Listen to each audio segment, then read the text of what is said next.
हाय, hello, नमस्कार माझ्या मैत्रिणींनो. मी अश्विनी आशूज लाईफस्टाईल चॅनलमध्ये तुम्हा सगळ्यांचं मनापासून स्वागत करते. तर खूप म्हणजे खूप दिवस झाले, 2 वीक्स होऊन गेले माझे व्हिडिओ हे काही आले नव्हते आणि कारण आम्ही गेलो होतो फिरायला. पूर्ण 1 आठवडा गेलो होतो. मंगळवार टू मंगळवार असं आम्ही ह्या मंगळवारी आलेलो आहोत. पण मला जेव्हा मी घरातनं निघाली ना, तर तेव्हापासून चाललं होतं, की मी खूप व्हिडिओ काढेल, दररोज मी व्हिडिओ हा अपलोड करेल. पण तसं काहीच झालं नाही. फिरायला गेलं म्हणजे ना, की नवीन ठिकाणी असतो आणि मुलांना खूप सांभाळावं लागतं आणि मुलं फिरायला वगैरे गेलं ना, तर खूप वेड्यासारखे वागतात. त्यांना हे नको करू, ते नको करू, ह्या गोष्टी खूप सांगाव्या लागत बसतात आणि आम्ही फिरायला गेलो, पण मुलांना खूप सांभाळावं लागलं आणि थोडं मी सांभाळायची, थोडं त्याचे पप्पा सांभाळायचे. छोटे-छोटे शॉर्ट्स व्हिडिओ हे मी काढून ठेवलेले आहेत. लाँग व्हिडिओ तर नाही, पण शॉर्ट्स व्हिडिओ हे मी खरंच टाकणार आहे. बिलेटेड का होईना, पण शॉर्ट्स सगळे व्हिडिओ मी टाकणार आहे. आणि खरं सांगते आमचा प्रवास खूप खूप छान झाला. फक्त पहिल्या दिवशी मला आणि आरुषला वॉमिटिंग ह्या चालू होत्या. तर पहिला दिवस आमचा थोडासा हे गेला, थोडा वॉमिटिंग करत गेला. पण नंतरचे सगळे दिवस आम्ही खूप छान मज्जा वगैरे केली. खूप छान वाटलं. फिरून आलं की माइंड एकदम फ्रेश होतो. छान एकदम उत्साह येतो. तर आम्हाला खूप छान फ्रेश वाटून गेलं होतं. पण घरी आल्यानंतर आहे ना, ह्या बॅग बघून त्यानंतर कपडे इतके होते ना धुवायचे, की बस रे बस. माझा नवीन वर्षाचा जो काही पहिला दिवस होता ना, तो सगळा कपडे धुण्यामध्येच गेला, आवरण्यामध्ये गेला. मंगळवारी म्हणजे 31च्या दिवशी संध्याकाळी म्हणजे रात्री 2 वाजले होते घरी यायला. मग त्या दिवशी मग फक्त बॅग वगैरे घरात आणून ठेवल्या आणि बेडशीट वगैरे चेंज केलं आणि छान झोप काढून घेतली आणि सकाळी उठल्यानंतर पहिल्यांदी फ्रेश सुद्धा झाली नाही. डायरेक्ट बॅग अनपॅक करायला जाऊन बसली आणि इतके कपडे होते, की बस मग सगळ्या बॅग अनपॅक करायला घेतल्या. जे हाताने धुवायचे कपडे ते वेगळे केले. सगळ्यांच्या जीन्स वेगळ्या केल्या. टी-शर्ट्स वेगळे केले. जे ब्लॅक ड्रेसेस होते तर ते वेगळे हाताने धुणार होती. व्हाईट होते ते पण हाताने धुवायचे होते. जेवढे कपडे नेले होते ते सगळेच मी धुवून घेणार होती. जे वापरलेले नव्हते ते सुद्धा मला धुवायचे होते. कारण ते जे न वापरलेले सुद्धा कपडे आहे ना त्याला एक स्मेल येतो. तर त्यापेक्षा म्हटलं सगळेच धुवून टाकू द्या टप्प्या-टप्प्याने का होईना. तर मग त्यासाठी मी ते सगळे ना वेगवेगळे केले. सगळ्यांचं सेपरेशन केलं आणि पूर्ण जी काही 1 जानेवारी होती ना, तर पूर्ण दिवसभर छान कपडे धुण्याचा कार्यक्रम चालू होता घरामध्ये. कोरोनानंतर आम्ही कुठेही बाहेर फिरायला गेलो नाही. पण यावर्षी आम्ही ठरवलं होतं, की आपण कुठेतरी 1-2 दिवसासाठी का होईना बाहेर फिरायला जाऊयात. आणि एकदम अचानक यांचा मित्र यांना बोलला, की आम्ही चाललो आहोत बाहेर फिरायला, तर तू येतो का? तर मग हे लगेच बोलले, "ठीक आहे, आम्ही येतो." मुलांना पण आहे ना 8 दिवस या ख्रिसमसच्या सुट्ट्या होत्या. त्यामुळे आम्ही लगेच छान असा प्लॅन केला. संडेला आमचा प्लॅन फायनल झाला होता. त्यानंतर आम्हाला ट्यूसडेला लगेच निघायचं होतं. त्यामुळे 2च दिवस होते. मग आम्ही शॉपिंगमध्येच आमचे ते 2 दिवस कसे गेले कळलं पण नाही. कारण लहान मुलं आहेत त्यांना खूप सारे कपडे लागतात आणि बाहेर नाशिकमध्येच एवढी थंडी होती, तर तिकडे पण भरपूर सारी ही थंडी होतीच बरं का. पण माउंट आबूला जास्त होती. तर मुलांना भरपूर सारे कपडे लागले. तर मग छान अशी शॉपिंग केली आणि ट्यूसडेला आम्ही जवळ दुपारी 2च्या आसपास आम्ही निघालो होतो. तर छान आमचा प्रवास झाला. खूप मज्जा केली, खूप मज्जा केली आणि वर्षातून एकदा का होईना आपण थोडंसं बाहेर 2 दिवस का होईना पण बाहेर ट्रिप काढलीच पाहिजे. छान फिरून आलो पाहिजे. छान उत्साह येतो आणि दररोज तेच संसार म्हटलं की सगळंच चालू असतं. याचं, त्याचं, ह्याहून-त्याहून. तर त्याच्यातनं थोडी सुटका पण होते आणि फ्रेश होऊन येतं माणूस. नवीन काहीतरी करण्याचा उत्साह सुद्धा येतो. प्रवासाला जायचं किंवा फिरायला जायचं म्हटलं ना, की नुसते कपडेच घेऊन नाही जावे लागत, तर मेडिसिन सुद्धा घेऊन जावे लागतात. तर आम्ही भरपूर सारे मेडिसिन नेले होते. त्याच्यामध्ये आम्ही पेनकिलर नेलं होतं आणि जे काही मेन म्हणजे ॲसिडिटी खूप मोठ्या प्रमाणात होते. कारण झोप होत नाही. त्याचबरोबर प्रवासामध्ये खाण्यात आपण हॉटेलचं कंटिन्यू खात असतो. तर त्याने ॲसिडिटीचं प्रमाण खूप होतं. त्यामुळे आम्ही ओमेडी त्यानंतर रॅवेज DSR अशा 2-3 प्रकारच्या वेगवेगळ्या टॅबलेट्स नेलेल्या होत्या. आरुष आणि श्लोकसाठी आम्ही पॅरासिटामॉल, कफ सिरप वगैरे घेऊन गेलेलो होतो. तर गोलूसाठी आम्हाला पॅरासिटामॉल हे लागलं कारण खूप मोठा प्रवास होता आणि तो सुद्धा लहान आहे आणि त्याच्यामध्ये त्याचा हात, पाय दुखणं किंवा डोकं दुखणं असं चालू राहायचं. पण त्याचं एक गोष्ट होती, की तो एकदा प्रवास चालू झाला, की छान झोपा काढायचा आणि जिथे आम्ही डेस्टिनेशनला पोहोचायचो तिथेच उठायचा, छान मजा फिरून वगैरे घ्यायचा आणि पुन्हा पोट दुखलं, डोकं दुखलं करत पुन्हा झोपून घ्यायचा प्रवास चालू झाला, की तर त्याचा असा खास असा काही त्रास झालेला नाहीये.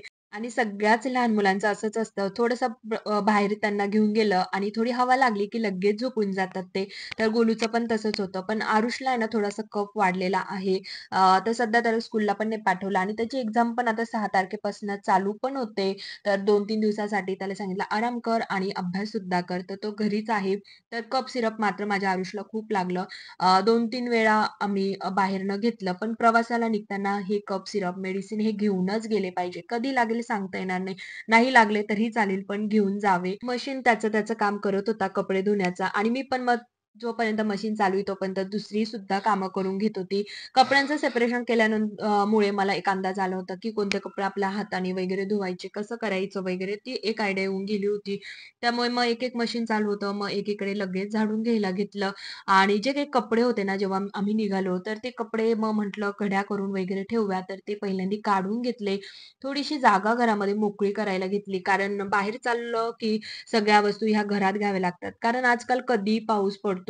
त्यामुळे मग मी ज्या काही गाद्या वगैरे होत्या, जे काही बाहेरचे जे काही कपडे वगैरे होते, ते सगळं घरामध्ये काढून घेतलेलं होतं, ठेवून घेतलेलं होतं. तर मग मी पहिल्यांदा जे काही कपडे होते ना, ते सगळे गोळा करून घेतले आणि मग ती जे काही देवघर आहे, तर ते थोडं मोकळं करून घेतलं. कारण आता दिवसभर आज कपडे आणि कपडेच राहणार आहे घरामध्ये. त्यामुळे मग ते घड्या वगैरे करून ठेवून घेतले. त्यानंतर हॉलमध्ये ना ह्या सगळ्या वस्तू गाद्या, त्यानंतर जो काही झोपाळा आहे तो, तर ते सगळं मधीच ठेवून गेली होती. बाहेर कुठं मी निघाली ना 2-3 दिवसाचा जरी प्रवास असला, तर ह्या सगळ्या वस्तू मी हॉलमध्येच ठेवून घेत असते. कारण घरी नसतो तर आपला एक नाही का पावसाचा वगैरे काही अंदाज सांगता येत नाही. कारण आजकाल कधीही पाऊस, उन्हाळा, पावसाळा सगळे ऋतू कधीही असतात. त्यामुळे. त्यानंतर मग पहिल्यांदा हे सगळ्या घरातली जी काही जागा होती ना, ती मला पहिली मोकळी करायची होती. तर सगळ्या वस्तू ज्याच्या त्याच्या जागेवर ठेवून घेतल्या. मेन म्हणजे कपड्यांचा जो काही घाणा होता, जो काही पसारा होता ना, तो मेन आवरला. त्यामुळे मग बाकीची कामं जरा सुरळीत चालली होती. एक-एक आयडिया येत चालली होती आणि प्रवासामध्ये नाही प्रवास करताना काही वाटत नाही, पण नंतर तिकडनं आलं ना, ही कामं बघूनच थकवा येतो. तर मग सगळ्या वस्तू बाहेर ठेवल्या. जे काही मस्त सोफे होते ना, तर खूप धूळ ही आलेली होती. सगळं बंद होतं, तरीसुद्धा धूळ ही भरपूर घरामध्ये होती. सगळं छान झटकून-झटकून घेतलं आणि मग म्हटलं छान स्वच्छ झाडून घेऊयात. बाहेर कुठं निघालं, की घरातलं सगळं आवरूनच जावं लागतं. मी सुद्धा झाडू, फरशी छान जाळे वगैरे काढून सगळ्या वस्तू ज्याच्या त्याच्या जागेवर ठेवून गेली होती. जेणेकरून तिकडनं आलं, की थोडंसं काम कमी होईल, या हेतूने. पण तसं काही झालं नाही. सगळा पसारा परत पहिल्यापासून आवरावा लागला. पण पहिल्यांदा मी झाडून फरशी वगैरे केली ना, त्यामुळे मला खूप फ्रेश वाटलं. त्याचबरोबर मशीन हे होत होतं. मग कपडे वाळत टाकण्यासाठी वरती जा, त्यानंतर गॅलरीमध्ये कपडे टाका. तर गॅलरी माझी पूर्ण कपड्यांनी भरून गेली होती. खूप कपडे होते त्यामुळे. मग छोटे-छोटे जे काही कपडे होते ना, ते मी गॅलरीमध्ये टाकले आणि जे काही मोठे जीन्स वगैरे ह्या त्या गोष्टी सगळ्या मी टेरेसवर घेऊन जात होती. हे पण काम चालू होतं आणि कपडे वाळत घालण्याचं सुद्धा काम चालू होतं. जे हाताने धुवायचे होते ना, ते सुद्धा कपडे मी हाताने धुवून स्पिन करून घेतलं आणि ते सुद्धा मी वाळत टाकायचं. म्हणजे दोन्ही कामं माझे बरोबरीने चालूच होते. जेवढी मजा छान 8 दिवस केली, छान आराम केला, फिरलो वगैरे मजा केली ना, तेवढी घरी आल्या-आल्या निघाली. इतका लोड येऊन गेला होता. मला तर फक्त कपडे वगैरे बघूनच खूप लोड आला होता. तर आल्या-आल्या अशी मस्त कामाला लागून गेली आणि आपल्या सगळ्या मैत्रिणींचं एकच आहे, एका कामाबरोबर 2-3 कामं करायची म्हणजे पटपट आवरलं जातं आणि त्यामध्ये मध्ये-मध्ये कोणी करायला नसलं ना, लवकर आवरतं आणि सकाळी-सकाळी हे सगळे झोपलेले होते. त्यामुळे माझं पटपट आवरून जात होतं.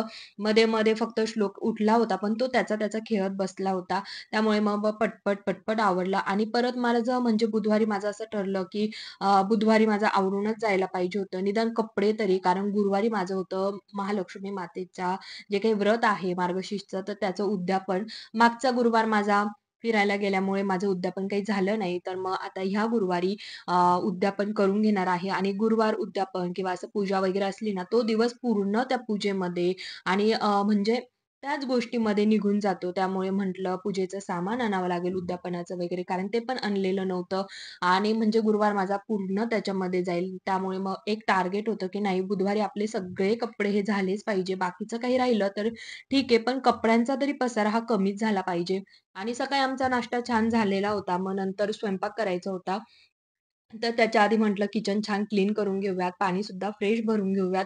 मग त्यासाठी छान किचन वाटा क्लीन करून घेतला छान आणि 8 दिवसापासून आहे ना, असं किचन असा मस्त त्यावर मातीचा असा बारीक जी काही रिती असते ना, त्याचा थरच साचलेला होता. मग पहिल्यांदा ते क्लीन केलं म्हणजे स्वयंपाक बनवायला सुद्धा छान असं फ्रेश वाटेल. त्यानंतर मी सुद्धा फ्रेश झाली आणि त्यानंतर मी स्वयंपाक केला आणि साधी बटाट्याची भाजी, पोळी वगैरेच केली आणि हे असं छान माझे मशीन वगैरे हे चालूच होते. एवढे कपडे हे अजून बाकीच होते. संध्याकाळ झाली होती माझे सगळे कपडे पूर्ण क्लीन होण्यासाठी. पण मला त्याच दिवशी सगळे कंप्लीट करायचे होते. सगळं मला बुधवारीच आवरून घ्यायचे होते. जो काही कपड्यांचा पसारा होता तो. त्यामुळे मग पण संध्याकाळ झाली, पण मी ते सगळं आवरूनच झोपली. तर असंच असतं फिरायला किंवा कुठेही गेलो आपण 2 दिवसासाठी का होईना, पण मग असा पसारा हा सगळा होऊन जातो आणि बघा सगळीकडे असे माझे कपडे आहे. सगळ्या टेरेसवरच माझे कपडे होते आणि बाल्कनी तर पूर्ण भरूनच गेली होती. पण चला असू द्या, थोडी मज्जा मारलेली आहे. थोडं तर एक्स्ट्राचं काम तर करावंच लागणार आहे. तरचा माझा 1 जानेवारी जी काही नवीन वर्षाची सुरुवात होती ना, तर ती अशी कपडे धुण्यामध्ये, त्याचबरोबर फक्त घर आवरण्यामध्येच गेलेली आहे. पण छान वाटलं. एक आहे किती दिवस तुम्ही फिरायला जा, 8 दिवस जा, 10 दिवस जा, 2 दिवस जा, पण शेवटचा जो काही दिवस असतो ना, त्या दिवशी आपल्याला आपल्या घराचीच ओढ लागते.